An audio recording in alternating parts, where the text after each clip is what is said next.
Welcome! Today we're going to show you how to install an above ground pool, and we're going to show you the right way to do it. But first, let's go ahead and spin that intro.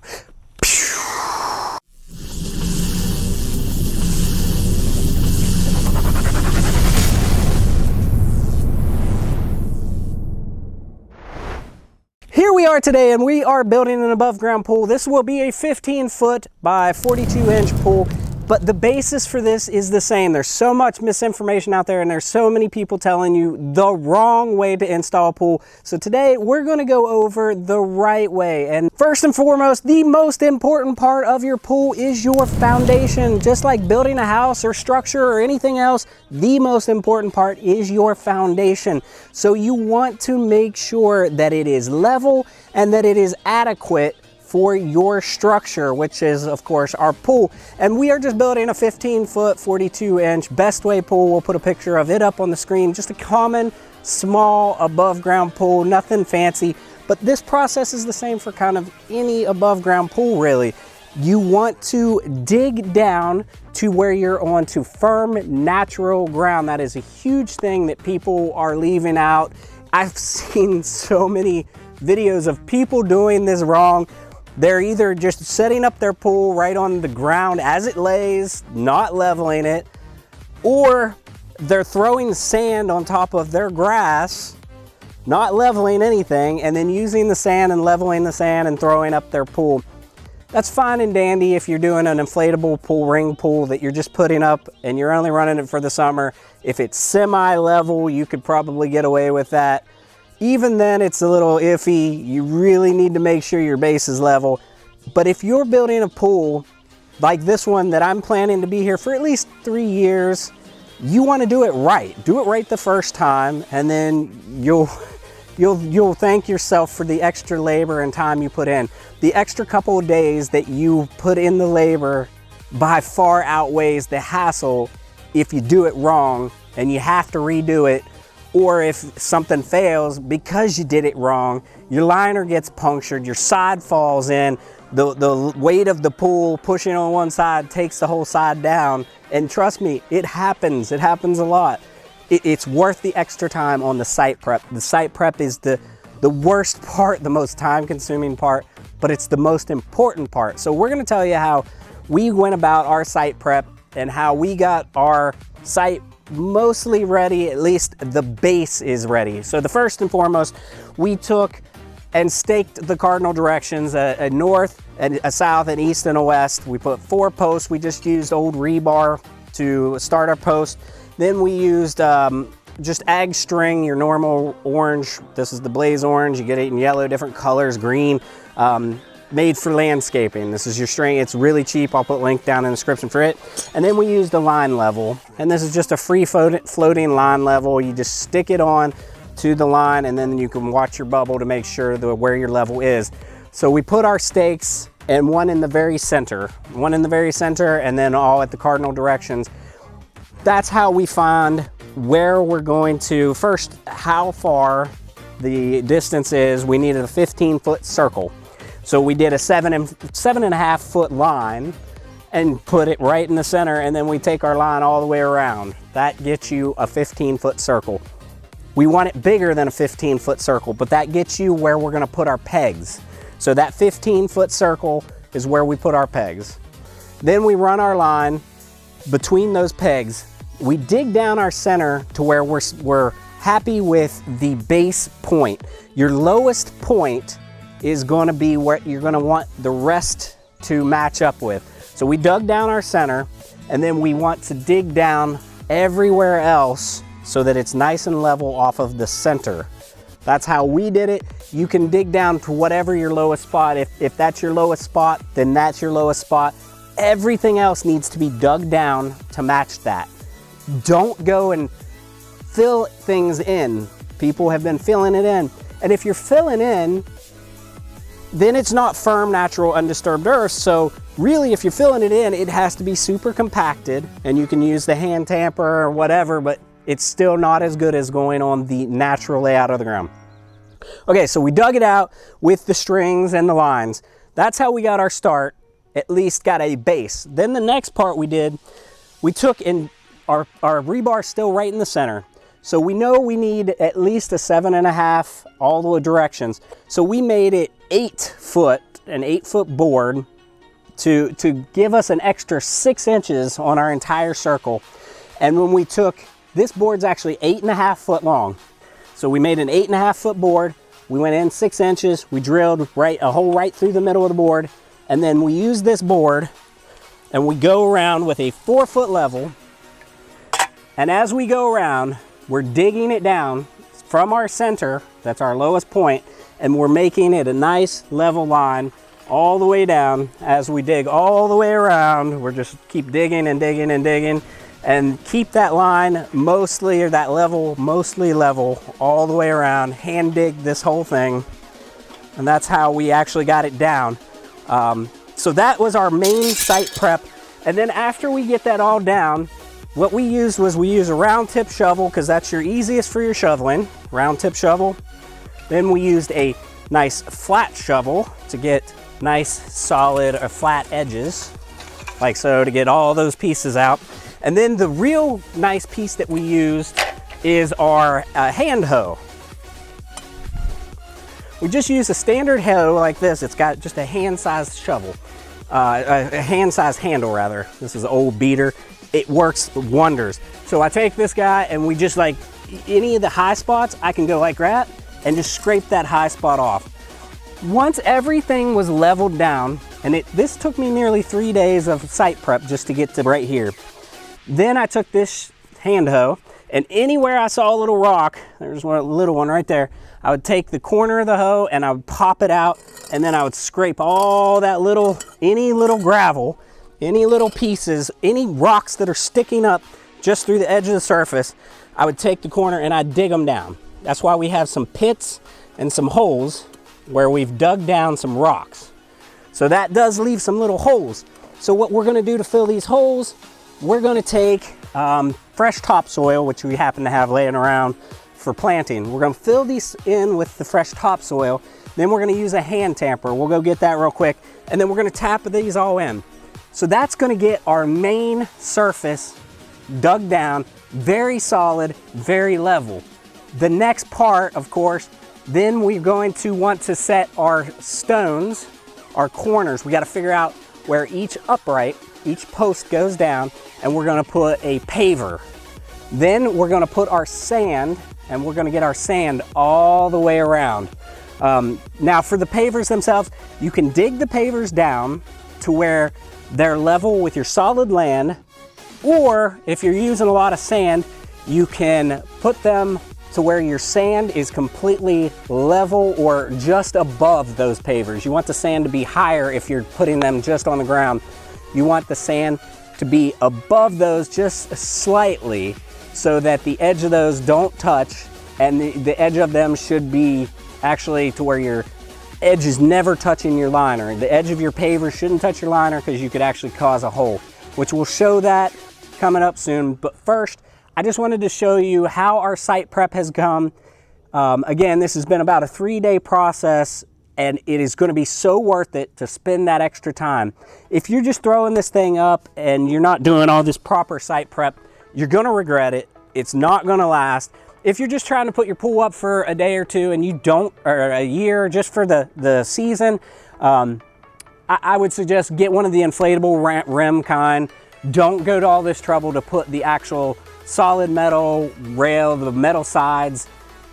If you're going for long term, you want this thing to last 3 years, 4 years, 5 years, whatever you're trying to do, then do it right the first time. Even if you do it right the first time and then the pool fails, well, hey, you've got your base all done, and in a few years, 3, 4 years down the road, you decide to change that pool out.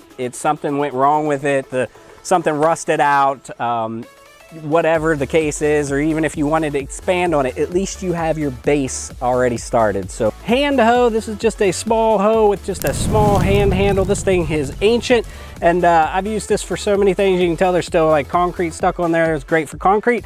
Use this for many things, but to use this for this purpose, like if you scrape it like this, It works really good to clean any of the small rocks. If you see a small rock, you can just take the corner and pop underneath of that rock, pull that guy up out, and there you've got your rocks out. You've got your good excavation. This also works really good on, say, a high spot. If this was a high spot right here, I could just scrape like that, and it literally just took a big hump off in one quick swoop. So yeah, this guy works really good. That's a good secret tip, good secret tool. So take that for what you will. That's a nice little tool to use, a hand hoe. So next, we've got our ground all prepped. We need to fill in some of the holes that were caused from where we excavated some rocks. Anywhere we saw a little rock just barely poking through the surface, it might be stood up like this, angled like this, whatever. You got to get those out of there. If they're close enough to the surface that they're poking through, that means that eventually they could poke through your sand layer and into your liner, and that's going to cause your pool to fail. That's going to cause you a lot of stress, a lot of headaches, and yeah, that could cause you to ultimately have to drain your pool, pick up your pool, put in a new liner, re-excavate that because you didn't do it right the first time. So once you pull out all those rocks, you're going to be left with some holes. There's going to be some holes in the natural dirt. And what we're going to do with those is I'm using just a standard topsoil. This is actually like kind of a black dirt type topsoil. And I'm using this for a couple reasons. One, it's super soft. There's no rock in it. It's very smooth and soft kind of a material, and easy to pack into the holes. Secondly, you can pack it in there and it really compacts really nicely. And third, I already had it on hand. So I got a bunch of this on hand for landscaping and whatnot that we've been filling in, working on the wall behind me. This wall took me about 2 years to hand do by myself, basically overnight, lots of long nights. So yeah, this is the kind of a nice item to use to fill in, and it's real rich dirt too. It's real rich topsoil. So yeah, we're going to fill this in, and then we're going to pack it with our hand tamper. This is a hand tamper. It's just a Cobalt brand steel. This is from Lowe's. This thing has had a lot of abuse and it's still standing strong. So we're going to fill in any kind of holes, like back here there's a number of them. We're just going to fill in some dirt in there, and then we're going to compact it down real nicely. So we'll move just some of this dirt right here in this hole, and then we're going to use our hand tamper, and we'll do that on any high spot we see, and any high spot, or any low spot rather, that we see. We're going to fill in any of those low spots right here. Once we do that, we'll take our board back around again with our 4-foot level on top, and we're going to rotate it all the way around. There's a big low spot right there. That's where I actually started digging too deep because I didn't have my board good and level. So I got a big dip right there. I'm going to fill that in. And you don't have to be perfect with this main first level, but you want it to be really good. The next part we're going to do is going to fill in the sand. We're going to fill a good solid 2 to 3 inches of sand in here. That sand will make for your nice base that your pool liner is actually going to set on. And so that ultimately, if your main level layer is pretty level, then your sand layer should make you get to perfectly level. Then you put your liner right on top. Your pool is setting on uprights. There's going to be, whether it's this type of a smaller pool, this is again a 15-footer, and it just has single uprights that have little small bases. I'll go grab one real quick. Okay, so these are your uprights for this type of pool. And it just has a small little plastic pedestal. These pedestals, while yes, in a type of ground like this, you could probably get away with it, but you really want good stability for underneath of these. So we're gonna put a paver under each base, each one of these, there's 15 uprights. Each one of these 15 uprights are gonna have a paver set underneath of it. For our pavers, these are just cheapo 2-inch by 8 by 16. A lot of people use just your standard 12 by 12-inch paver. You get it good and flat. Then what you're gonna do is you're gonna level. You're gonna put one in the middle, and then you're gonna put one for each one of these uprights. Are gonna have one. Then you're gonna put your level, a board with a level, between each one. So I'm gonna level from this paver to the middle, and this paver to that paver, and this paver to that paver, and so on, all the way around. And then if each one is level to the two beside it and to the middle, that's also gonna make you very level. Then when you fill in all of your sand's gonna be slightly over top of your pavers, or just over the edge of your pavers. You're gonna smooth that all the way around so that you should have one nice smooth area with your pavers down. Some people will dig the pavers down and make them level with the natural ground. In this instance, we're going to leave, since it's such a good level and such good solid ground, we're gonna leave it like this, and we're gonna fill in with sand up to there. Now, if that's the case, you have to make really, really sure that the edge of your paver does not touch your liner. It should not touch your liner. Your support should be kind of towards the outer edge of it without being on the edge. So I'm gonna put them all about like that. That gives me plenty of clearance between that and the edge of the pool liner. What I did with these, since I went with the 8x16 by 2 inch, these are from Busy Beaver, which is just a local hardware store. It's kind of like an Ace Hardware, smaller Home Depot, smaller Lowe's, something like that. These were only $1.87 a piece. And then I scored them with a chisel all the way around, and I just split them. So I split a 8x16 into 8x8s. And what I really like about these pavers is that each corner is slightly rounded. They're already slightly rounded, and that makes less chance that you're gonna puncture against your liner. So I'm using the sharp edge that I just scored will be out away from the pool all the way around, and then the naturally rounded edge will be on the inside, and they'll be setting just like so. All the way around, all 15 posts will have their own paver, and that'll be a really nice base for us to go off of. And how do I find, real quick, we'll go over how I find where each paver, which upright's gonna go. All right, so now we wanna figure out where each of our uprights are gonna be for this type of pool. So if it's a larger above ground pool, it doesn't just set usually on a little base like this. It actually has an entire rail system. And that rail system that goes around the bottom will actually hook into your metal siding that goes all around the pool. This style, again, Bestway 15 foot 42 inch, is just using a little pedestal type. So I need to figure out where each of the posts are gonna be. And so I went ahead and assembled, this is the top rail that's all around me. That's the actual top rail that goes around the pool. And this thing assembles like super easy. It's just